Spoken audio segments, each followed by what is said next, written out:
Kama sa kote, hustisya'y nililitis. Nagkasalang si Delima sa isa ng makapangyarihan.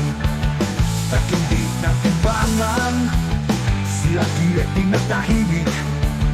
Is bakit para kay Huerta si Connie Acosta pinatay nga ang hustisya?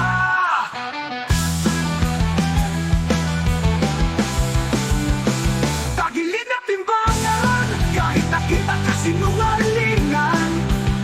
Mula sa katotohanan, patay na ang hustisya. Sinisigawin paglaban, patay na panlilitis. Sa liwanag magniningning.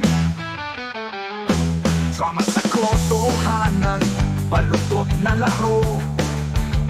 Pinalaya si Delima, bastos na hustisya. Abuso sa kapangyarihan, sa uso at kasinungalingan. Ang galit ng mga tao, simulan na ang pag-asa. Tagilid na timbangan, kahit nakita kasinungalingan. Mula sa katotohanan, patay na ang hustisya. Sinisigawin maglaban, patay na paglilitis. Sa liwanag magniningning.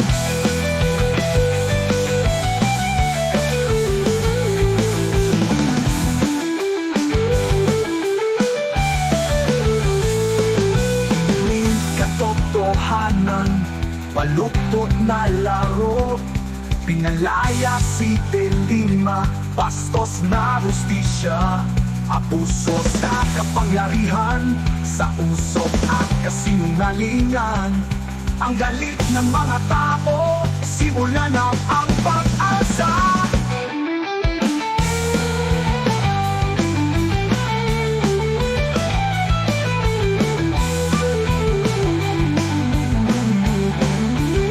Kaya ang magwala, tunog ng pag-atake. Hustisyang tinanggihan, di napabalik. Walang katahimikan, mga boses ay tutunog. Marinig ang katotohanan, sigaw ng bayan, ibagsak ang sistema.